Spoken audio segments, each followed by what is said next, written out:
دیکھیں اللہ رب العزت نے ایک زندگی دی ہے، اس انسان کی بھی زندگی کٹ رہی ہے، گزر رہی ہے کہ جو ایسے گناہوں میں، بے حیائی میں، جھوٹ فراڈ میں، دو نمبری میں، چاپلوسی میں، چال سازی میں، منافقت میں، حسد میں، بغض میں رہ کر زندگی گزار رہا ہے، اور دوسرے آدمی کی بھی زندگی گزر رہی ہے جو نمازیں پڑھ رہا ہے، اپنے اللہ کو راضی کر رہا ہے۔ ایک وقت ایسا آئے گا کہ دونوں نے ہی مر جانا ہے۔ تو یہ ایک مختصر سی زندگی ہے، اس کو آدمی دو نمبر کی کیوں گزارے؟ بھئی اپنے اللہ کو راضی کرے۔ آج دیکھو مسجدوں میں کوئی نہیں ہے، بھئی یہ انسان سوچے کہ میں کل کو افسوس کروں گا، جب میں مر جاؤں گا افسوس کروں گا، اور پھر مجھے مہلت نہیں مل رہی۔ ابھی دیکھو ابراآباد جا کر اسپتال میں دیکھو، کسی کو فالج ہے، کسی کو کینسر ہے، کسی کے گردے خراب ہیں، کسی کے پیٹ کے آپریشن ہوئے ہیں، طرح طرح کی بیماریاں، بیمار پڑے ہوئے ہیں۔ آپ جائیں فالج والے سے پوچھیں، کینسر والے سے پوچھیں کہ اگر تجھے یہ تیرا فالج ٹھیک ہو جائے، کینسر ٹھیک ہو جائے، اور ایک تو میں نے دیکھا کہ اس کی ٹانگ پر دانہ چڑھا ہوا تھا، اس کی وہ دانہ بگڑ گیا تو اس کی ٹانگ کو کاٹ دیا گیا۔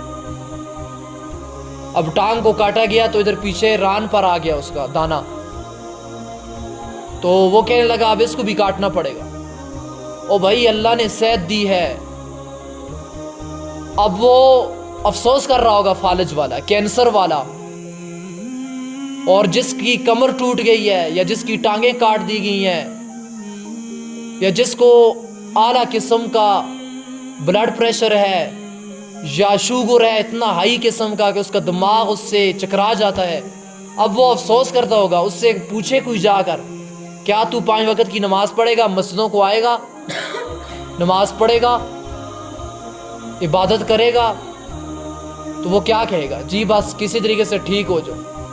آج ہم ٹھیک ہیں نا، تو ہم کیوں نہیں آ رہے؟ ہم اس صحت کی قدر کیوں نہیں کر رہے؟ تو یہ جو باتیں ہوتی ہیں یہ اسی لیے ہوتی ہیں کہ اللہ کرے کہ ہم دوبارہ سے گناہوں کی زندگی کو چھوڑ کر سچی سچی توبہ کر کے اور دین کے ساتھ جڑ جائیں، اور عبادت کے اندر صحیح طریقے سے سچا مسلمان بن کر زندگی گزارے۔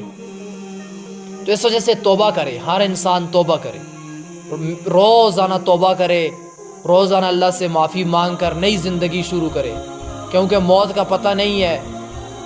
انسان سمجھتا ابھی میں نہیں مروں گا، لیکن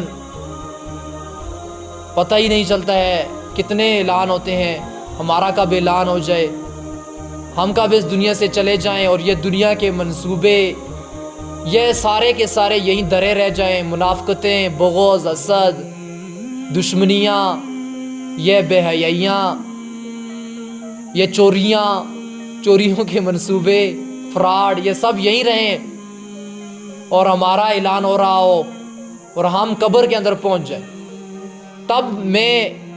تب میری باتیں بہت یاد آئیں گی۔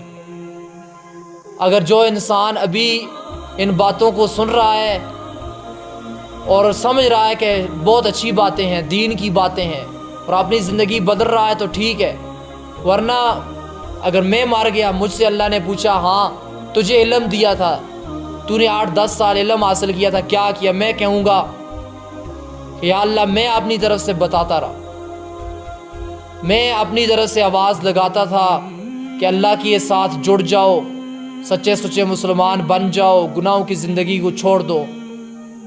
میں اپنی طرف سے ایک حجت تمام کر رہا ہوں، اگر میں یہ نہ بتاؤں تو میں پکڑا جاؤں گا، اور اگر میری باتیں سننے کے بعد کوئی انسان نہ چلے، دوبارہ دین کی طرف نہ آئے، تو اب وہ کل قیامت کے دن یہ نہیں کہہ سکتا اللہ کو قبر میں جب اس سے پوچھا جائے گا کہ مجھے پتہ نہیں تھا۔ پتہ تو تھا، ہماری اپنی غفلت ہے۔